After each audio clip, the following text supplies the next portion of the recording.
ಪ್ರಪಂಚ ಪರ್ಯಟನೆ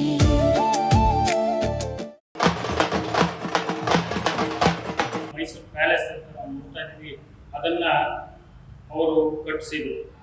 ನಾಲ್ವಡಿ ಕೃಷ್ಣರಾಜ ಒಡೆಯರವರು ದೊಡ್ಡ ಒಂದು ಅಪಾರವಾದ ಕೊಡುಗೆ ಅಂದರೆ ರಾಜಸಾಗರ ಅಣೆಕಟ್ಟೆ ಏನಿದೆ ಅದನ್ನು ನಿರ್ಮಾಣ ಮಾಡಿದರು. ಅದಲ್ಲದೆ ಸಹ ಅವರು ತುಂಗಭದ್ರಾ ನದಿಗೆ ಒಂದು ಅಣೆಕಟ್ಟನ್ನು ಸಹ ಕಟ್ಟಿದ್ದಾರೆ. ಮತ್ತು ಮೈಸೂರು ವಿಶ್ವವಿದ್ಯಾನಿಲಯ ಶಿಕ್ಷಣ ಕ್ಷೇತ್ರದಲ್ಲಿ ಅವರು ನೀಡಿದಂಥ ಕೊಡುಗೆ ಅಪಾರ. ಮಹಾತ್ಮ ಗಾಂಧೀಜಿಯವರು ಮೈಸೂರಿಗೆ ಭೇಟಿ ಕೊಟ್ಟಂತಹ ಸಂದರ್ಭದಲ್ಲಿ ಅವರನ್ನು ಹೊಗಳಿ ರಾಜಋಷಿ ಎಂಬ ಬಿರುದನ್ನು ಸಹ ನೀಡಿರುತ್ತಾರೆ. ಅಂದಿನಿಂದ ಅವರನ್ನು ರಾಜರ್ಷಿ ಶ್ರೀ ನಾಲ್ವಡಿ ಕೃಷ್ಣರಾಜ ಒಡೆಯರೆಂದೇ ಪ್ರಖ್ಯಾತಗೊಂಡಿರುತ್ತಾರೆ. ಮುಂದಿನ ದಿನಗಳಲ್ಲಿ ಅವರು ನಡೆಸಿದ ಹಲವಾರು ಕಾರ್ಯಕ್ರಮಗಳನ್ನು ನಾವು ಯೋಜನೆಯನ್ನು ಜಾರಿಗೆ ತಂದರೆ ಇನ್ನೂ ಹೆಚ್ಚಿನ ರೀತಿಯಲ್ಲಿ ಬದಲಾವಣೆಯನ್ನು ಕಾಣಬಹುದು, ಇನ್ನೂ ಹೆಚ್ಚಿನ ರೀತಿಯಲ್ಲಿ ಬೆಳವಣಿಗೆಯನ್ನು ಕಾಣಬಹುದು ಅಂತ ಹೇಳೋದಕ್ಕೆ ನಾನು ಇಚ್ಛೆಪಡುತ್ತೀನಿ.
ಮೈಸೂರಿನ ಒಂದು ಪಾರಂಪರಿಕ ಕಟ್ಟಡಗಳ ನಿರ್ಮಾಣಗಳನ್ನ ನಾವು ನೋಡ್ಬೋದು.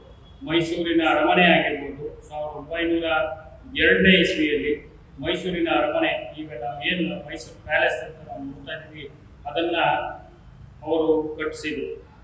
ನಾಲ್ವಡಿ ಕೃಷ್ಣರಾಜ ಒಡೆಯರವರು ದೊಡ್ಡ ಒಂದು ಅಪಾರವಾದ ಕೊಡುಗೆ ಅಂದರೆ ಕೃಷ್ಣರಾಜಸಾಗರ ಅಣೆಕಟ್ಟೆ ಏನಿದೆ ಅದನ್ನು ನಿರ್ಮಾಣ ಮಾಡಿದರು.